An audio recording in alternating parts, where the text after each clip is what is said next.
Hello my dear students. तो आज हम पढ़ने वाले हैं PUC second year English text book की एक पोम जिसका नाम है ऑन चिल्ड्रन, जिसे लिखा है खलील गिब्रान ने, जो कि एक लेबनीज अमेरिकन पोएट, फिलोसोफर और आर्टिस्ट रह चुके हैं।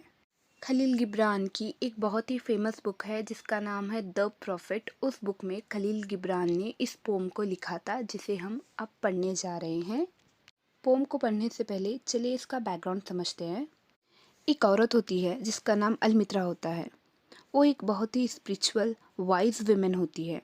एक दिन उनके शहर में एक प्रॉफिट आते हैं। प्रॉफिट का मतलब है पैगंबर। और वो कुछ दिन के लिए उसके शहर में रहते हैं। फिर जब वो प्रॉफिट शहर से किसी दूसरे शहर की तरफ जा रहे होते हैं तो बहुत सारी औरतें प्रॉफिट से अलग अलग तरह के सवाल पूछते हैं। तब अलमित्रा उनसे एक सवाल पूछती है। अब वो सवाल क्या पूछती है और उसे इस सवाल के जवाब में क्या सुनने मिलता है, ये हम इस पोम में पढ़ेंगे। तो चलिए शुरू करते हैं on children by Khalil Gibran. And a woman who held a baby against her bosom said, "Speak to us of children." एक औरत जिसके हाथों में उसका छोटा सा बच्चा था प्रॉफिट से बोलती है, हमें बच्चों के बारे में कुछ बताइए। एक माँ अपने दिल के करीब अपने बच्चे को लेकर खड़ी होती है। उस माँ के आंखों में प्यार, डर और अपने बच्चे को लेकर बहुत सारी उम्मीदें हैं। वो प्रॉफिट से बच्चों के फ्यूचर की, उनकी परवरिश और उनकी लाइफ के बारे में गाइडेंस चाहती है। इस लाइन से सारी पोएम शुरू होती है। प्रॉफिट इस सवाल के जवाब में फिलोसफिकल और पोएटिक तरीके से अपने ख्यालात बताते हैं। पहली लाइन में बेबी का मतलब है बच्चा और बॉजम का मतलब है सीना। और प्रॉफिट औरत से कहते हैं, your children are not your children. इस लाइन में प्रॉफिट मदर से कह रहे हैं कि तुम्हारे बच्चे तुम्हारे नहीं हैं। वो तुम्हारे पास हैं लेकिन तुम्हारे कब्ज़े में या तुम्हारे कंट्रोल में नहीं हैं।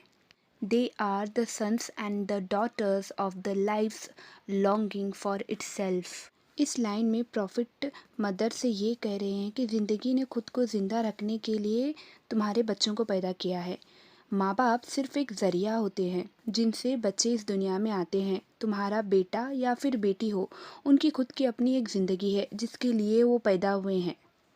They come through you but not from you.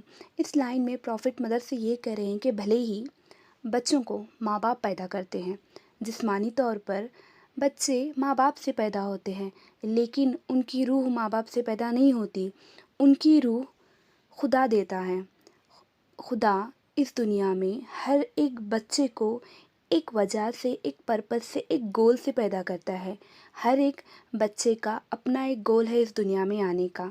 भले ही जिस्मानी तौर पर माँ बाप ने बच्चों को पैदा कर लिया, लेकिन उनकी रूह खुदा देता है। इसीलिए भले ही जिस्मानी तौर पर बच्चे माँ बाप से पैदा हुए हैं, लेकिन फिर भी बच्चे माँ बाप को बिलोंग नहीं करते, क्योंकि उनकी रूह को खुदा पैदा करता है। And though they are with you yet they belong not to you. इस लाइन में प्रॉफिट कह रहे हैं कि भले ही बच्चे माँ बाप के साथ रहते हैं, माँ बाप के घर में रहते हैं, माँ बाप के दिल में रहते हैं, लेकिन माँ बाप बच्चों के मालिक नहीं होते। यहाँ पर प्रॉफिट ओनरशिप और अटैचमेंट का फ़र्क समझा रहे हैं। भले ही माँ बाप को बच्चों से अटैचमेंट होती है और बच्चों को भी माँ बाप से अटैचमेंट होती है, लेकिन माँ बाप पूरी तरह अपना हक बच्चों पर जमा नहीं सकते। You may give them your love but not your thoughts. Profit इस लाइन में कह रहे हैं कि माँ बाप बच्चों को प्यार, प्रोटेक्शन, अपनापन सब कुछ देते हैं, लेकिन अपनी सोच, अपने ख़यालात नहीं दे सकते। माँ बाप और उनके बच्चों की सोच, उनकी पसंद, उनकी नापसंद, ज़रूरतें एक जैसी नहीं हो सकती। For they have their own thoughts. Line में प्रॉफिट ये कह रहे हैं कि बच्चों की अपनी एक सोच होती है, अपना एक नज़रिया होता है दुनिया को देखने का और कुछ कर दिखाने का। बच्चे और उनका दिमाग खाली स्लेट की तरह नहीं होता, बल्कि जब वो पैदा होते हैं तो वो अपने साथ दुनिया को देखने की, समझने की, सोचने की सलाहियत लेकर पैदा होते हैं। तो बच्चों के दिमाग को एक खाली स्लेट समझना बंद कर दो। You may house their bodies but not their souls. इस लाइन में प्रॉफिट माँ बाप से कह रहे हैं कि तुम बच्चों की बॉडी का ख्याल रख सकते हो, बच्चों को घर, कपड़े, खाना दे सकते हो, मगर उनके अंदर के फीलिंग्स, उनकी लाइफ के गोल्स, उनकी सोच, उनकी लाइफ की जर्नी माँ बाप के कंट्रोल में नहीं है। प्रॉफिट यहाँ पर फिज़िकल केयर और बच्चों की रूह को आज़ाद छोड़ने के बारे में कह रहे हैं। भले ही बच्चे माँ बाप के साथ उनके बचपन से रहते हैं, माँ बाप बच्चों को खाना पीना सब कुछ देते हैं, सब कुछ, लेकिन फिर भी माँ बाप बच्चों की ज़िंदगी पर कंट्रोल नहीं कर सकते। उनके फ्यूचर में क्या होने वाला है, बच्चे क्या सोचते हैं, बच्चे कैसे सोचेंगे, बच्चे क्या सोचेंगे, क्या नहीं सोचेंगे, क्या करेंगे, क्या नहीं करेंगे, ये माँ बाप के कंट्रोल में नहीं होता। ये था इस पोम के फर्स्ट पार्ट का एक्सप्लेनेशन। अगर आपको मेरी एक्सप्लेनेशन अच्छी लगी तो मेरे चैनल को सब्सक्राइब करें, वीडियो को लाइक करें, वीडियो को अपने फ्रेंड्स के साथ शेयर करें और कमेंट में मुझे बताएं कि आपको और किन किन टॉपिक्स पर एक्सप्लेनेशन चाहिए।